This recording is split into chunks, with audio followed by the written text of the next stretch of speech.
కృపే.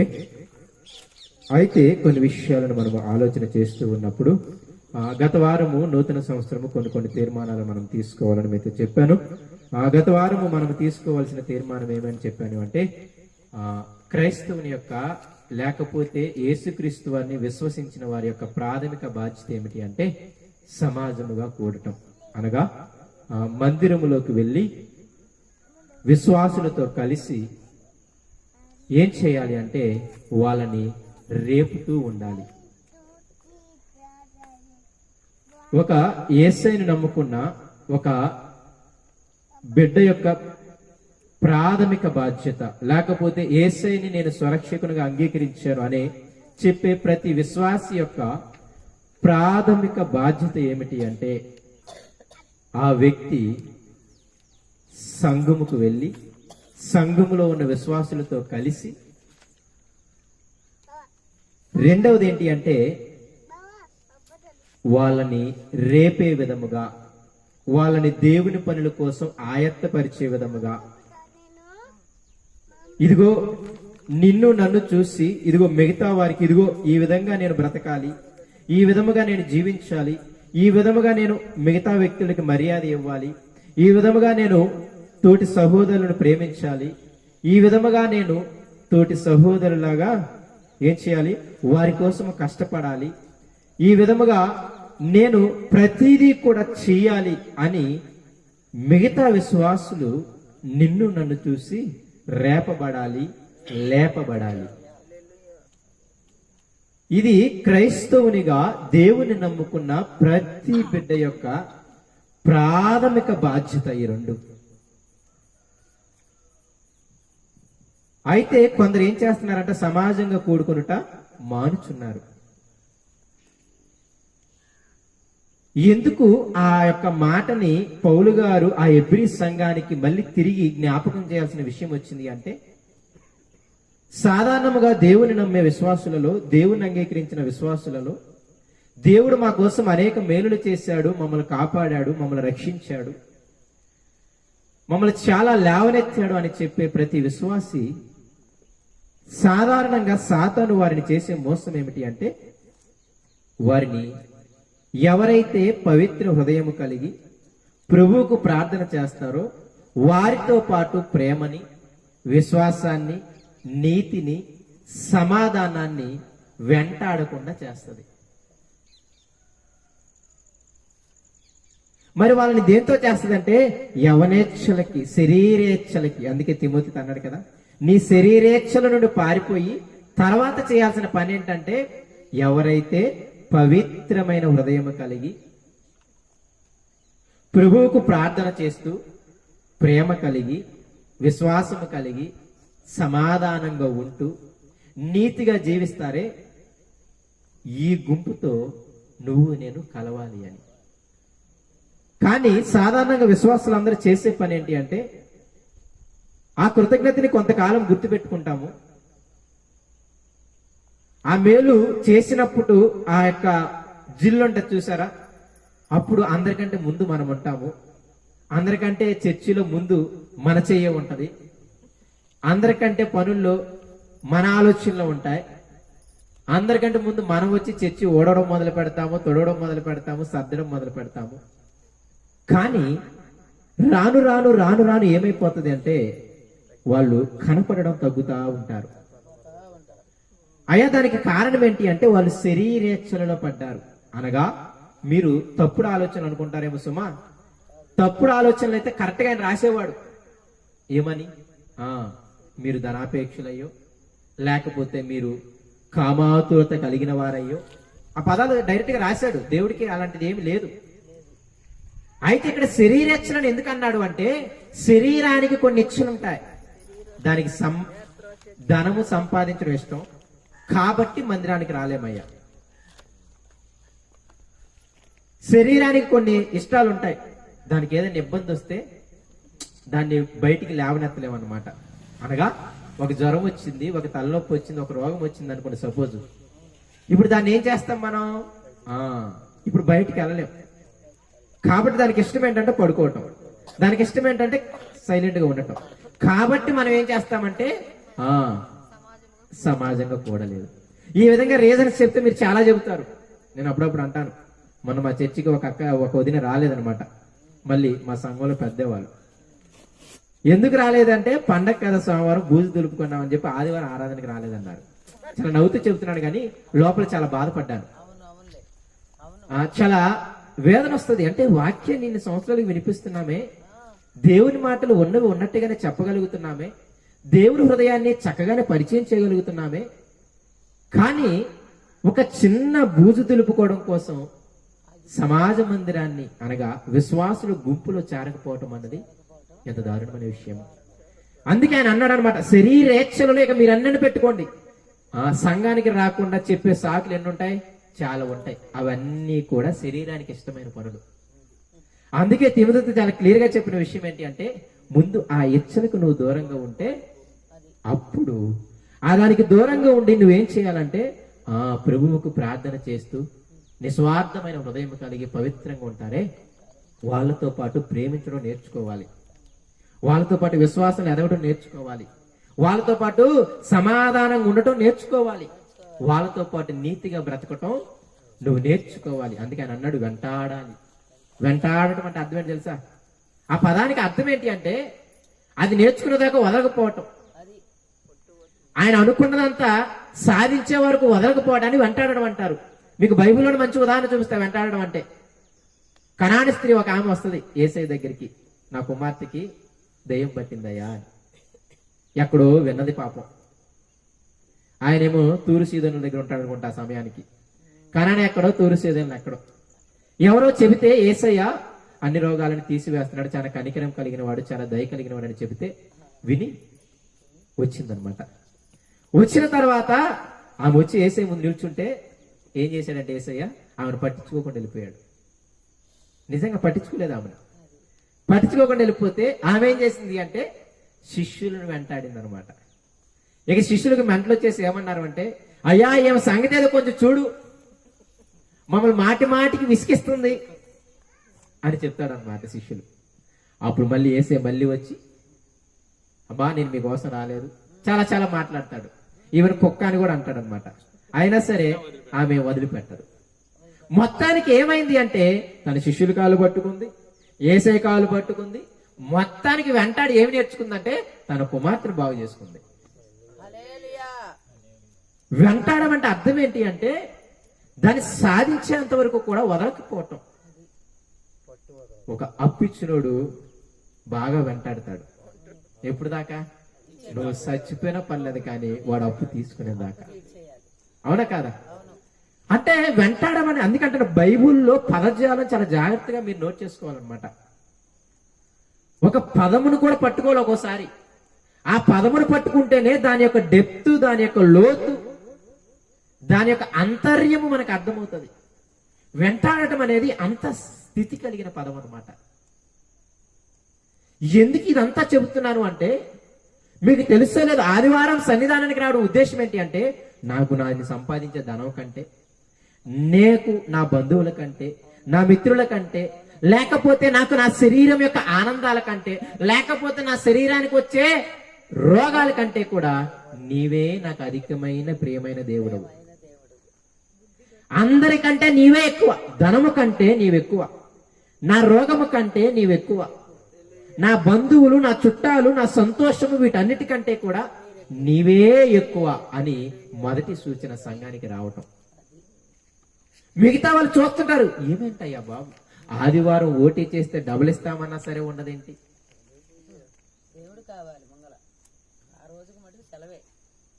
ఆదివారం ఇప్పుడు ఏం చేస్తున్నారు అంటే మామూలు రోజు చేస్తే కూలి మామూలుగా ఇస్తారు, ఆదివారం చేస్తే డబ్బులు ఇస్తారు. నేను చేసినప్పుడు మా కంపెనీలో ఓటీకి డబ్బులు ఇచ్చేవాళ్ళు. మామూలుగా 8 గంటలు చేస్తే ఏం చేస్తాను తెలుసా? 300 ఇచ్చేవాళ్ళు. తర్వాత 8 గంటలు చేస్తే 600 ఇచ్చేవాళ్ళు. అంటే ఎందుకు ఇది అంత అంటున్నానంటే సాతాను వేసే గాలాన్ని, సాతాను వేసే ఒక ఎర, మీకు అదే అంటున్నాను నేను. ఎందుకు మానివేస్తారు అంటే వాళ్ళు ఏమి ఖాళీ ఇంట్లో పడుకోవడానికి కానీ కాదు, ఏదో ఒక శరీర ఇచ్ఛ. దానిని గమనించుకోకపోతే నష్టపోతాం మనం.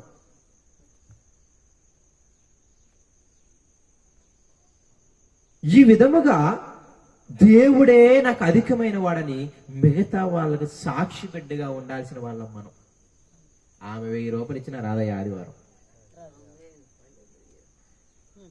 అనే ఒక సాక్ష్యాన్ని మిగతా వాళ్ళందరి నోట్లలో మనం వినాలి. అన్నిలలో ఆమెకి ఏమన్నా ఇవ్వు, దేవుడు తర్వాతే, దేవుడు మందిరం తర్వాతే అన్న ఆలోచన మిగతా వాళ్ళలో మనము కలిగించగలగాలి. మినిమం సాధ్యం ఉన్న వాళ్ళకైనా, సాధ్యం లేని వాళ్ళంటే తర్వాత సంగతి.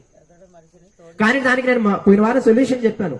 మీరు కంటిన్యూస్ గా దేవుణ్ణి కన్నీటితో గోజాడితే ఆ టయానికి ద్వారాలు తెరుస్తాడు. అది కూడా మళ్ళీ మీకు చెప్పాను, పరీక్ష అది.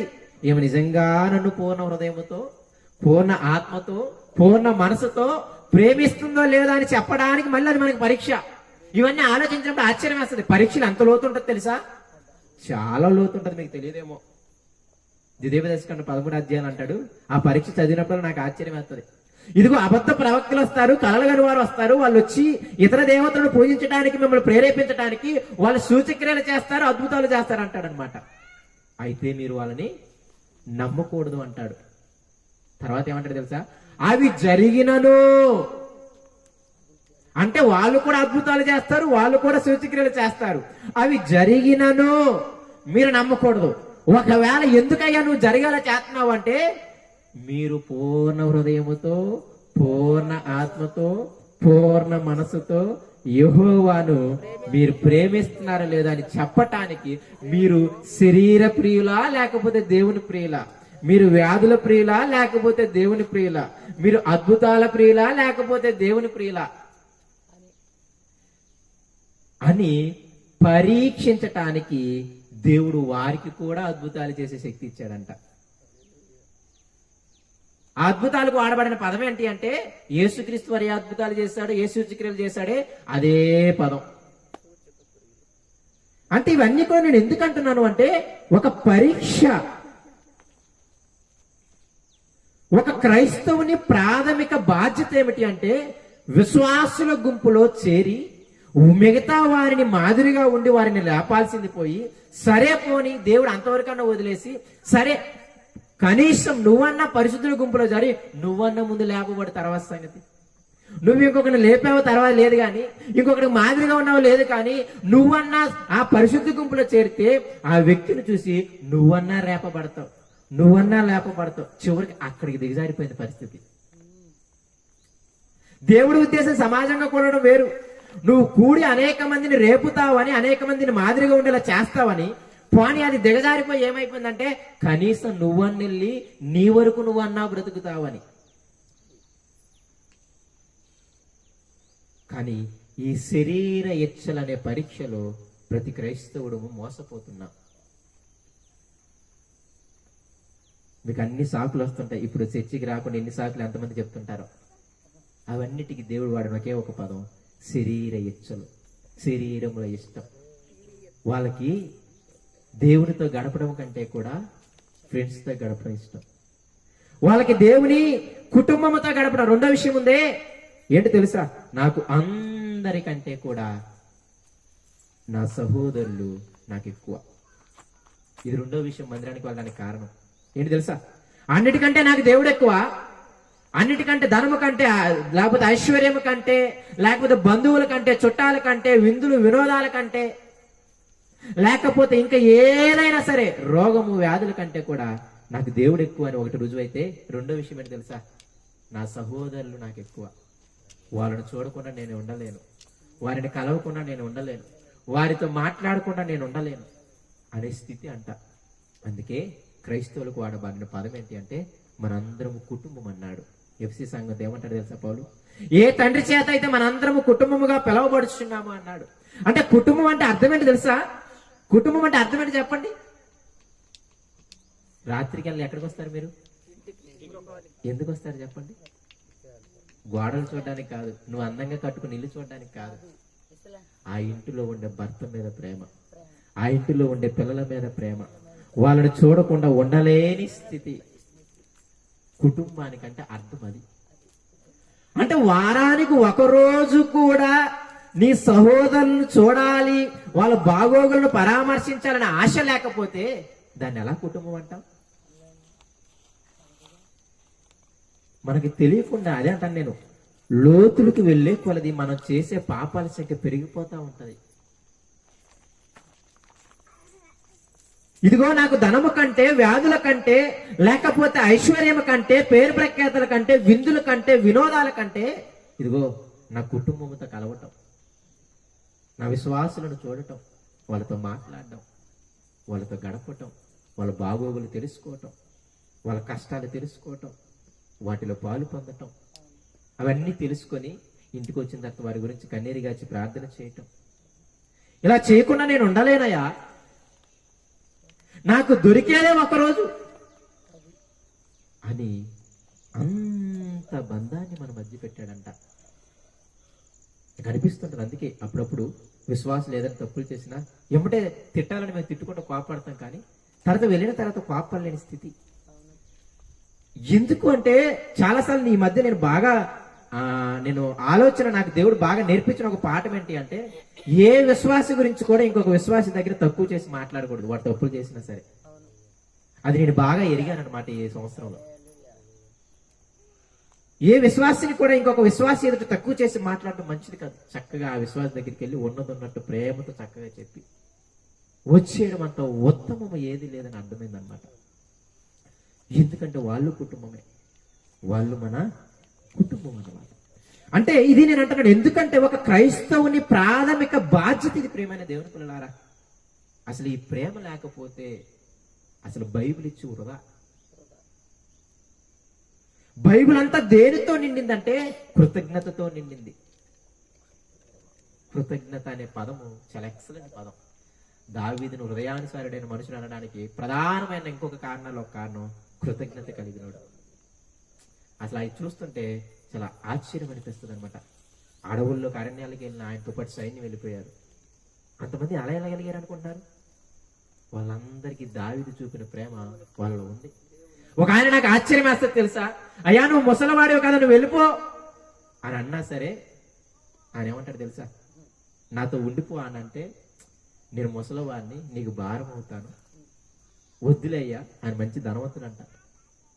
వద్దులయ్యా, నేను వెళతాను, నీకు భారంగా ఉండను అని చెప్పి అంత ప్రాణాలు తెగించే అంత కృతజ్ఞత దావీదు చూపించాడు. బైబిల్ ఇచ్చింది బంధాల కోసం. బైబిల్ ఇచ్చింది ఒకరు ప్రేమించుకోవటానికి, ఒకరు కనికరం చూపించుకోవటానికి, ఒకరు దయ చూపించుకోవటానికి, ఒకరికి గౌరవించుకోవటానికి. అందుకే మీరు చూస్తే పత్రికల చివర ప్రతి పత్రిక చదవండి, ఒకరినొకరు భరించుకోవాలి, ఒకరి పాపాలు ఒకరు క్షమించుకోవాలి, ఒకరినొకరు గౌరవించుకోవాలి. అయ్యా మీరందరి శరీరంలో అవయవాలు, యేసయ్య శరీరంలో ప్రతి అవయవం ఒకదానికొకటి ఎలాగైతే ఆశపడుతూ ఉంటుందో, ఒకదానికొకటి ఎలాగైతే తగ్గించుకొని ఉంటుందో, ఒకదానికి ఇదిగో కళ్ళలో నీళ్లు వస్తే, లేకపోతే ఇదిగో కాలికి నొప్పి తగిలితే కళ్ళలో నీళ్ళు వస్తాయి కదా, చేతికి నొప్పి తగిలితే కళ్ళలో నీళ్ళు వస్తాయి కదా, ఇదిగో కంటిలో నడుసు పడితే చెయ్యి నాకెందుకని ఊరుకోదు కదా. ఇదిగో ఎక్కడైనా పేగులు హృదయాన్ని మెలేసి ఉరి తీయడం ఎక్కడైనా చూసారా? అంటే ఇవన్నీ పోలికలు చదువుతున్నప్పుడు, బైబిల్ అర్థమవుతున్నప్పుడు, బైబిల్ ఇచ్చింది బంధాల కోసం. చాలా మంది నేటి ఉంటున్నప్పుడు చాలా బాధాకరమైన విషయం అనిపిస్తుంది. రీసెంట్ గా నాకు ఒకటి తగిలిన విషయంలో, పరిచర్య చాలా అభివృద్ధి చెందాలయ్యా. అయ్యో బాబోయ్, పరిచర్య అభివృద్ధి చెందాలని ఉన్న విశ్వాసులని, ఉన్నవారితో కృతజ్ఞత లేకుండా, ఉన్నవారితో ప్రేమ లేకుండా ఉండటమా? అది పరిచర్య కాదు. ప్రేమ దేవుని పిల్లారా, సాతాను వేసే మోసం అది. బంధాలకి, ప్రేమకి, కృతజ్ఞతలకి, వీటన్నిటికీ తావు లేకపోతే ఇక సంఘానికి ఎందుకు రావాలి చెప్పండి? ఒకే ప్రశ్న అడిగితే ఎందుకు రావాలి చెప్పండి? బయట స్వార్థమే, బయట కుళ్ళు కుతంత్రాలే, బయట కృతజ్ఞత లేని తనమే, బయట ప్రేమ లేని తనమే, ఇక అవి ఉండడానికి ఇంక సంఘంకి ఎందుకు రావాలి? అందుకే ఆయన అన్నాడు, పవిత్ర హృదయము కలిగి ప్రభువుకు ప్రార్థన చేస్తూ, ప్రేమ కలిగి, విశ్వాసము కలిగి, నీతి కలిగి, సమాధానంగా ఉంటారే, ఆ సంఘంలో చేరు, ఆ విశ్వాసుల గుంపులో చేరు. ఇవన్నీ నేను ఎందుకు చెబుతున్నానంటే, సంఘం అంటే చాలా గొప్పది ప్రేమ దేవుని పిల్లరా. నేనేమంటానంటే, సంఘానికి చిన్న సైజు పరలోకం అంటాడు దేవుడు. ఏంటంట? చిన్న సైజు పరలోకం. అయ్యా పరలోకం ఎలా ఉంటుందంటే మీకు చెప్పాను ఇంతకు ముందు. దేవుడు ఎలా ఉంటాడు అంటే, నన్ను చూడు అని అంటాం కదా. అందుకే చేసింది మరి ఆయన పోలికలు ఊరక కాదు. పోలికంటే స్వభావం అని అందుకే మీకు మొన్న చెప్పాను నేను నూతన సంవత్సరం యేసుప్రభు అని చెప్పగలిగాడు. నన్ను చూడు ఫిలిప్పు, ఇది గర్వించి చెబుతున్న మాట కాదు. ఆ రూపాల్లోకి ఆ స్థితిలోకి నీవు నేను వెళ్ళాలని చెప్పి తాపత్రయం కలిగి ఉండాలని మాట. నేను కూడా దేవుణ్ణే అని గర్వించడానికి కాదు ఈ మాట.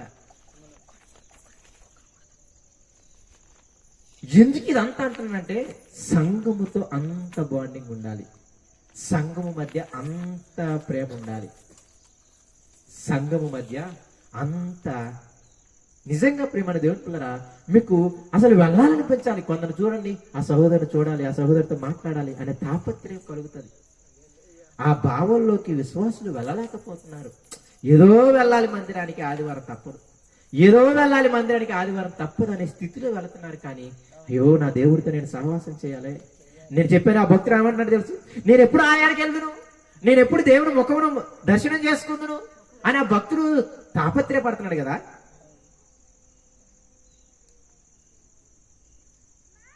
అలాంటి తాపత్రయాలు మనుష్యులుగా మన అందరిలో కనుమరుగైపోతున్నాయి.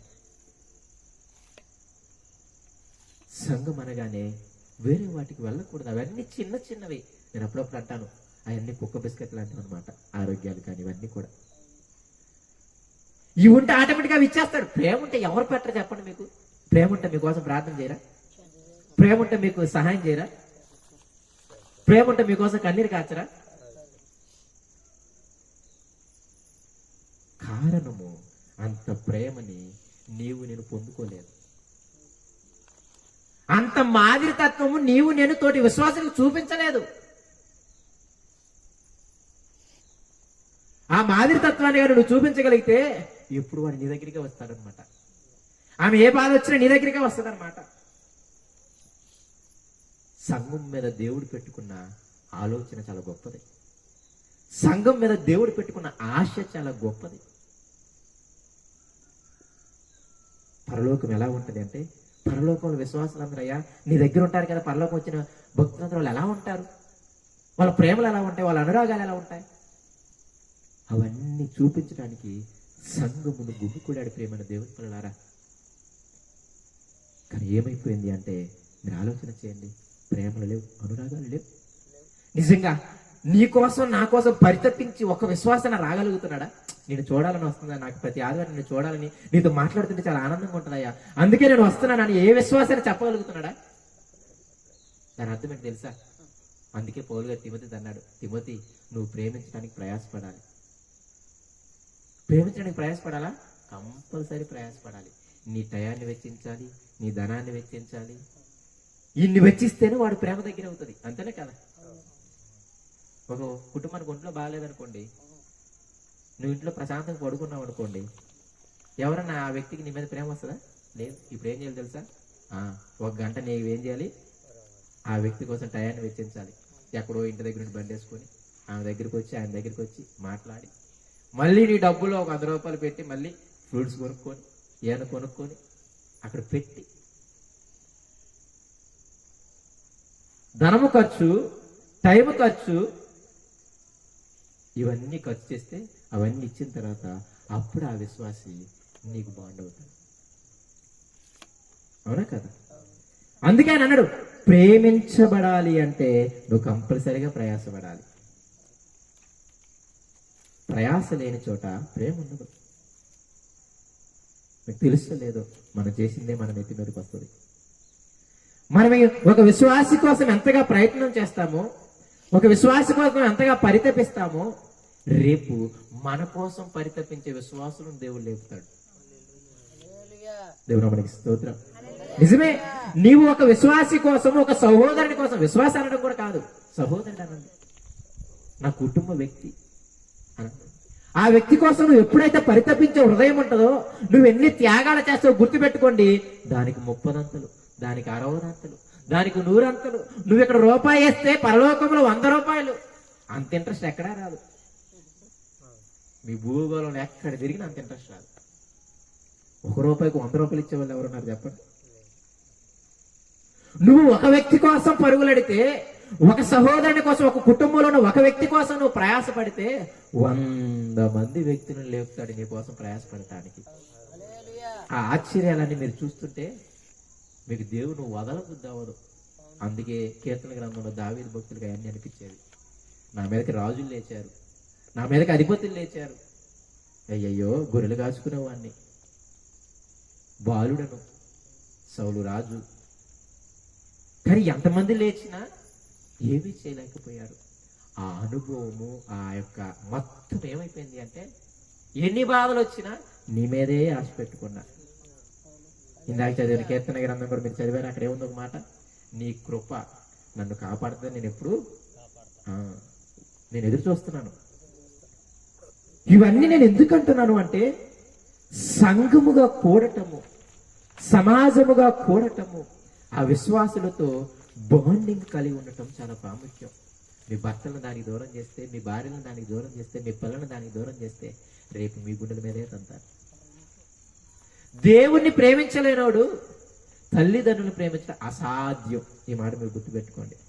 దేవుడు భయం కలిగినోడే తల్లిదండ్రుల భయం కలిగి ఉంటాడు. ఎందుకంటే దేవుడు చెప్పిన ఆజ్ఞ, తల్లిదండ్రులను కొట్టినా, తిట్టినా, శపించినా వాడిని రాళ్ళతో కొట్టి చంపేమన్నాడు. మీకు అర్థమవటం లేదు. దేవుని మాటలు, దేవుని విశ్వాసులతో, దేవుని సంఘములో నీ బిడ్డలను కానీ, నీ భర్తను కానీ, నీ భార్యను కానీ, నీ బంధువులను కానీ ఎందుకు కూడకుండా చేస్తున్నావో తెలుసా? చాలా ఈజీగా చెబుతారు, మా భార్య రాలేదు, మా పిల్లలు రాలేదు, మా భర్త రాలేదు, లేకపోతే దాని పర్యవసానం మీకు వెళ్ళే కొలది తెలుస్తుంది. గుండెలు బాదుకుంటారు. ఆదిమ సంఘం పిచ్చోళ్ళు కాదు. ప్రతిరోజు ప్రతిదినము సమాజంగా కూడుకోవటానికి ఇంటింటా కూడుకుంటున్నారంట, దేవాలయాన్ని కూడుకుంటున్నారంట. ఇంటింటా కూడుకుని వాళ్ళు బలపడుతున్నారు. దేవాలయాలు ఎందుకు కూడుకున్నారు తెలుసా? సువార్త చేయడానికి, యూదులందరూ క్రైస్తవం చేసేద్దాం నా ఆశ. మందిరం దగ్గరికి వచ్చేస్తారు, ఎవరు వస్తారు? బయట మనుషులు ఉంటారు, లోపల యూదులు ఉంటారు. మొత్తాన్ని యేసుక్రీస్తుకి అప్పగించేద్దాం నా ఆశ. అందుకే ప్రతిదినం దేవాలయాలు కూడుకుంది. దేవాలయంలో వాళ్ళు కూడుకుంది మీరు స్తుతులు చెల్లించడానికి కాదు సుమా. దేవాలయంలో ఎందుకు కూడుకున్నారు అనుకున్నారు? ప్రతిదినం అక్కడ 2 మాట్లాడతారు అపోస్తల కార్యాల్లో. ప్రతి దినము దేవాలయంలో కూడుకుంటున్నారు, మళ్ళీ ప్రతి దినము ఇంటింటా కూడా తప్పకుండా కూడుకుంటున్నారు. ఇంతకు ఏంటంటే విషయం ఏంటి తెలుసా? ఇంటింటా కూడుకొని వీళ్ళు విశ్వాసులు అభివృద్ధి చెందుతున్నారు. ఒకరినొకరు ఏం చేస్తున్నారంటే బలపరుచుకుంటున్నారు. దేవాలయం దగ్గరికి వెళ్ళి ఏం చేస్తున్నారు తెలుసా? దేవాలయం బయట పరిధానంలో అన్నిలు ఉంటారు, దేవాలయం లోపలేమో యూదులు ఉంటారు. మొత్తానికి ఏసే వశం చేసేద్దాం అనుకున్నారు అనమాట అందరూ సువార్తం చేసి. అంటే వాళ్ళ పనులు చూడండి, వాళ్ళ యొక్క స్ట్రాటజీ చూడండి. ఆశ్చర్యం వేస్తుంది ఆదిమ సంఘం గురించి వింటున్నప్పుడు. వాళ్ళకి పిల్లలు ఉన్నారు, వాళ్ళకి బిడ్డలు ఉన్నారు, వాళ్ళకి భర్తలు ఉన్నారు, మీరు మర్చిపోమాకండి, సరేనా? అప్పుడప్పుడు అంటుంటారు, నీకు పెళ్ళి అయితే తెలుసుద్దిలే, ఇప్పుడు బాగానే తిరుగుతున్నా సేవకు అంటుంటారు అనమాట మా అన్నయ్యలు సరదాగా, నా ఫ్రెండ్స్ అంటుంటారు సరదాగా. అంటే నేనేమంటాను అంటే, గుణవతైన భార్య దొరుకుతుంది, అది యెహోవా చేతిలో ఉంది. నేను అదే అన్నా కదా, మంచోళ్ళు దొరికేది యెహోవా దగ్గర, మనం ఆడికి వెళ్ళం అంతే. అందుకే మనకి పాటలు. ముందు ఆయన దగ్గరికి వెళ్ళి ఉంటే అక్కడ దొరికేసేది మనకి. మనమేమో నాచు రకం దగ్గరికి వెళ్ళి నాచు రకం వస్తువులు తెచ్చుకొని దాన్ని ఆపాదించే భూమి మీద అంతా నాచు రకం అంటే ఒప్పుకోరు, అవునా కదా? కంపెనీ వస్తువులే, నాచు రకం వస్తువులే. మీకు తెలుసలేదు, కంపెనీ వస్తువులు ఉంటేనే దానికి నాచు రకం వస్తాయి. డూప్లికేట్ రావాలంటే ముందు కంపెనీ ఉండాలి, అవునా కదా? అంటే నేను అదే అంటాను, ఇప్పుడు ఎలా ఉంటది అంటే, మనం అంతా డూప్లికేట్ వస్తువులన్నీ కొనేసుకుని ఇక ఇదిగో ఈ వస్తువులు అన్ని దొంగవే, అసలు భూమి మీద ఏమి మంచి లేవు అనుకుంటే అది మన భ్రమ, అవునా కదా? కంపెనీ వస్తువులు ఉన్నాయి, ఎక్కువ రోజులు ఉన్న వస్తువులు ఉన్నాయి. అలాగే మనం ఏమవుతామంటే, అదే అంటాను, నేను అంటున్నా కదా, ఏమంటుందంటే మనము నాచు రకముల దగ్గరికి వెళ్ళి నాచు రకములు చేసుకుని అన్ని చేసుకుని ఏమవుతుందంటే, చివరికి ఇక దేశం అంతా ఇది పెద్ద అనుభవం ఉన్నలాగా ఏం చేస్తారు తెలుసా? ఇక భూమి మీద ఎవరు మంచి లేరయ్యా, సాతాను భ్రమ. ఇవన్నీ ఆలోచన చేస్తే మీకు చాలా జాగ్రత్తగా అర్థమవ్వాలి. ప్రేమని దేవుని పిల్లరా, నా ఉద్దేశం అంతా ఒకటే, విశ్వాసిగా నా బాధ్యత కుటుంబంలో కలవటం, కుటుంబం గురించి ప్రాధాయపడటం, కుటుంబం గురించి కన్నీరు కార్చటం, కుటుంబం గురించి నిజంగా ఆశ కలిగి ఉండటం, ఆ కుటుంబంలో చేరాలనే ఆశ కలిగి ఉండటం, దానికోసం కొన్ని శరీరచ్చలని త్యాగం చేయటం, మిగతా వారందరినీ నేను రేపాలి, వాళ్ళందరినీ నేను మాదిరిగా ఉండాలి అనే ఆలోచన కలిగి ఉండటం చాలా ప్రాథమిక స్థితి. మీకు తెలిసేలేదు, అందరినీ సాతను ఇక్కడే కొట్టేసింది. అందుకే మిగతా ఏమి కనపడవు. మంచి గుంపుని ఇవ్వకుండా పోతుంది చేస్తే, ఒకవేళ మంచి గుంపుని ఇస్తే వీడు ఆ గుంపులో చేరకుండా చేస్తుంది. మీకు అర్థమవుతుందా? చేరే వాళ్ళందరేమో పాపం మంచి గుంపును తయారు చేయడం ఒక్కోసారి సాతాను కూడా అంతే కదా. అప్పుడప్పుడు అంటాం, కొందరు మా చెల్లెళ్ళు అంటుంటారు అన్నమాట, ఆ గుంపులోకి వెళ్తే వాళ్ళు చేసే పాపాలు నాకు చేయాలనిపిస్తుంది అంటారనమాట. అంటే నిజంగా అంటే అవన్నీ మీకు నవ్వుతూ ఉంటాయి, కానీ చాలా సిచ్యువేషన్ అదే. అమ్మా నువ్వు చర్చికి వెళ్ళామంటే చర్చిలోకి వెళ్తే వాళ్ళ వేషాలు చూసి నేను ఎక్కడ పాడైపోతే నాకు భయం వేస్తుంది అంటున్నారు వాళ్ళు. అదేంటి? చర్చిలోకి వెళ్తే మనం బాగుండాలి కదా, విశ్వాసుల మధ్యకి వెళ్తే మనం బాగుండాలి కదా. కానీ వాళ్ళకి ఏం భయం వేస్తుంది తెలుసా? అక్కడికి వెళ్తే నాకు కూడా వాళ్ళ ఆలోచనలు అంటుకుంటాయేమో, అక్కడికి వెళ్తే నాకు ఆ ధనపేక్ష అంటుకుంటుందేమో, అక్కడికి వెళ్తే నాకు ఆ స్వార్థం అంటుకుంటుందేమో, అక్కడికి వెళ్తే నాకు ఆ కుళ్ళు కుతంత్రాలు అన్ని నాకు అంటుకుంటాయేమో, ఇదిగో మత్సరాలు అంటుకుంటాయేమో, వాళ్ళకంటే మంచి శారీ కట్టుకొస్తూ ఓర్చుకునే తరం నాకు వచ్చేస్తుందేమో. ఇవన్నీ కూడా భయం వేసిపోతుంది. ఇదంతా తండ్రి బాధ అంతే. మీకు చాలా సాధారణంగా చాలా విపులీకరంగా చెబుతున్నాను, కానీ ఆ తండ్రి వేదన ఇదంతా. వెళ్ళే వాళ్ళేమో మంచి గుంపు లేదు, మంచి గుంపు ఉన్న వాళ్ళేమో శరీరేచ్చడికి వెళ్ళిపోతున్నారు. అందువలన ఇప్పుడు మీకు కనపడదు. పాపం చాలా అందంగా ఉంటుంది, చాలా రమ్యంగా కనపడుతుంది, అన్ని బాగున్నట్టుంటాయి. ధనం సంపాదించి ఎవరికి బాగుంది చెప్పండి? ఆ రోజు మంచిగా వస్తువులు వస్తాయి, ఆ రోజు మంచిగా బిర్యానీ ప్యాకెట్ వస్తుంది, అన్నీ వస్తాయి. కానీ మీకు తెలుసు లేదో, పండు తెంపిన తర్వాతే తెలిసింది విషయం. పండు రమ్యంగానే ఉంది, ఆరోగ్యానికి మంచిది అనిపించింది, అవునా కదా? ఎంతవరకు? దాన్ని తెంపనంత వరకే. తెంపిన తర్వాత లేని కష్టాలన్నీ బయటపడ్డాయి, లేని శ్రమలన్నీ మీద పడ్డాయి. కానీ మీరు ఆలకించండి, మీకు అర్థమవుతుంది కదా ఎన్ని పండు లాంటివని. అవన్నీ ఆ శరీర ఇచ్చలన్నీ కూడా పండు లాంటివని మీకు అర్థం అవ్వట్లేదు అంతే. బాగా చూపుకు రమ్యం, బాగా ఆరోగ్యానికి మంచిదంట, అక్కడ రాయబడిన మాట. దేవుడిచ్చిన కూడా చూపుకి రమ్యమైనవే, ఆరోగ్యానికి మంచిదే, అది కూడా రాయబడి ఉంది. వాటిని వదిలేసి ఇక్కడికే ఎందుకు రావాలి? ఆశ దేవతలు అయిపోవాలి మనం తొందరగా, దేవుణ్ణి కూడా మా చెప్పు చేతలో పెట్టుకోవాలి. మరి ఇవన్నీ ఆలోచిస్తూ ఉన్నప్పుడు నేను అదే అంటున్నాను, పర్యవసానాలు చాలా తీవ్రంగా ఉంటాయి. కాబట్టి ఈ మొదటి తీర్మానాన్ని ఎంత మళ్ళీ ఎందుకు చెబుతున్నాను అంటే, ఇక్కడ కానీ మీరు నెక్కచ్చుగా ఉండగలిగితే, సమాజంలో కానీ మీరు కూడితే వాళ్ళ నిప్పు మీకు అంటుకుంటా ఉంటారు ఏదో ఒక రోజు. వాళ్ళ నిప్పు కానీ మీ ఆరిపోయిన దానికి అటు ఒకటి ఇటు ఒకటి ఇటు ఒకటి అటు ఒకటి అటు ఒకటి అటు ఒకటి వచ్చి మొత్తానికి ఏం చేస్తారంటే ఆ నిప్పు ఈ నిప్పు ఈ నిప్పు 4 మూలలు వచ్చేసి తలా కొంచెం ఒక నిప్పు అంటించేసి వెళ్ళిపోతారు. ఆరిపోయిన నీ బొగ్గు కూడా తలతలా వెలిగిపోతా ఉంటది. మరి వెలుగే బొగ్గుల దగ్గరికి రాకపోతే అందుకే అంటాను, ఎందుకు ఆనాడు ఇప్పుడు అర్థం అవ్వాలి మీకు, ఎందుకు ఆనాడు ఇశ్రాయేలులకు ఆజ్ఞలు ఇచ్చాడు. ఇదిగో 6 రోజులు మీరు కష్టపడాలి, 7వ రోజు విశ్రాంతి దినం. ఆ రోజు నువ్వు పని చేయకూడదు, నీ కుటుంబం పని చేయకూడదు, ఈవెన్ నీ ఇంట్లో ఉన్న పనులు పని చేసి ఒప్పుకొని అన్నాడు. మరి ఏం చేయాలయ్యా? పని చేయకుండా ఇంట్లో పడుకోమన్నాడా? నీవు, నీ కుటుంబం, నీ పనులు అందరిని ఆటో కట్టించుకుంటూ రామన్నాడు అన్నమాట. అందరు ప్రయాణ ఖర్చులు ఎవరు పెట్టుకోవాలి? నువ్వే. పనోడికి కూడా మనమే ప్రయాణ ఖర్చు పెట్టుకోవాలి. చదవలేదన్నమాట. మీ పరదేశి కూడా, మీ కుమారులు, మీ కుమార్తెలు, ఈవెన్ మీ ఇంట్లో పనిచేసే మీ పరదేశులు కూడా ఏం చేయాలి? వాళ్ళని కూడా ఎత్తుకొచ్చేయాలి సన్నిధానానికి. పరిశుద్ధ సంఘముగా, పరిశుద్ధ సమాజముగా మీరేం చేయాలి? కూడాలి. నిజంగా దేవుడు చాలా వండర్ఫుల్ ప్రేమ. మన దేవుని పిల్లల మనిషి స్వభావం తెలుసు. వారానికి ఒకసారైనా రాకపోతే వాడికి జీవితంలో కనపడ్డని కూడా ఆయనకు తెలుసు. వారానికి ఒకసారైనా నిప్పంటించుకోకపోతే వాడు పూర్తిగా ఆరిపోతాడని ఆయనకు తెలుసు. దేవుడి ఆ ప్రణాళికలు, ఆ ఆలోచన చూస్తున్నప్పుడు వాటి వండర్ఫుల్ గాడ్ అనిపిస్తుంది అనమాట. ఎందుకు భక్తులందరూ ఎట్టన్నా బతకడానికి ప్రయత్నించారు కానీ దేవుని వదలలేదు. వాళ్ళు బట్టలు ఎక్కడ తినబట్టి తిరుగుతాం, వాళ్ళకి ఇబ్బంది ఏం కాదు. 306 రోజులు ఒక చేప పడుకుంటా నాకు ఇబ్బంది ఏం కాదు. వాళ్ళు ఎండరు అయినా నువ్వు చెప్పమంటా చెప్తా, నాకు ఇబ్బంది ఏం కాదు. ఇదే కర్మ నాయన. వీళ్ళు ఒక విషయాన్ని మీరు పెళ్లి చేసుకోమని నాకేం కర్మ? అది నాకు ఇబ్బంది ఏం కదా, నేను చేసుకుంటాను. ఎందుకు ఇదంతా వాళ్ళకి? నాకు ఆశ్చర్యం, అసలు ఏం పోయే కాలం మీకు అనిపిస్తుంది మీకు కూడా. కానీ ఒకటే, వాళ్ళకి దేవుడు అర్థమయ్యాడు. నిజంగా ఇవన్నీ ఆలోచిస్తూ ఉన్నప్పుడు వాళ్ళందరూ కష్టపడింది ఎవరి కోసం తెలుసా? ఎంత దారుణ విషయం తెలుసా? మారని వారి కోసం కూడా వాళ్ళ ప్రాణాలు అప్పగించారు. మారిన విశ్వాసులకు సహాయం చేసే దౌర్భాగ్యులు లేవమన్నారు. మనం మోషే తన ప్రాణం అడ్డు పెట్టింది, ఇదిగో జీవగ్రంథంలో నా పేరు తుడిచే అని చెప్పింది ఎవరి కోసం తెలుసా? సనిగే జనం గురించి, మాంసం కోసం ఏడ్చే జనం గురించి. సనిగే వారికి, ఆయన మీదే సనిగి ఆయన్నే తిట్టిన వారి కోసమే ప్రాణం పెట్టేస్తుంటే మనం మరి అంత దారుణంగా ఏం లేవుగా తోటి విశ్వాసులుగా. మరి వాళ్ళను కూడా పరామర్శించలేని స్థితి, వారికి కూడా సమయం కేటాయించలేని స్థితి. నిజంగా ప్రియమైన దేవుని పిల్లరా, మీకు సంఘం విలువ అర్థమవటం లేదు. సంఘం విలువ మీకు అర్థమవటం లేదు.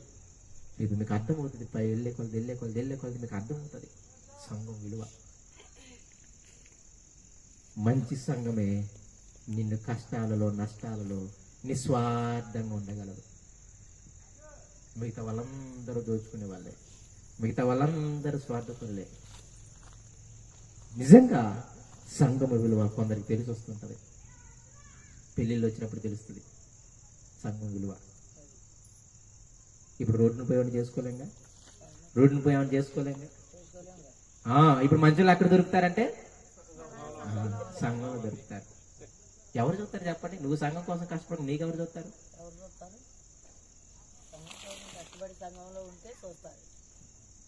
సంఘము విలువ వెళ్ళే కొలది మీరే రుచి చూస్తారు.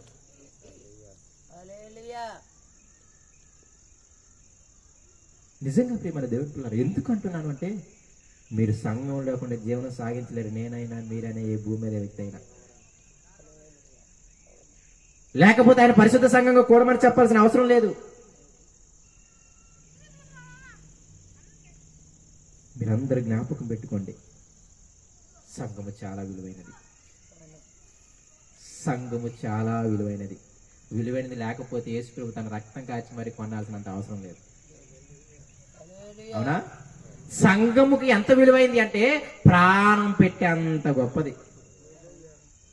భూమి దేనికోసం ప్రాణం పెట్టం? అవసరమైతే బంగారం కోసం ప్రాణం పెడతారా? ధనం కోసం ప్రాణం పెడతారా? అంత ఇచ్చేసి నా ప్రాణం కాబట్టి అంటారు అవసరమైతే. అంతేనే కదా? భూమి మీద ప్రాణం పెట్టే అంత గొప్పది ఏది లేదు. కానీ సంఘం కోసం ప్రాణం పెట్టేది.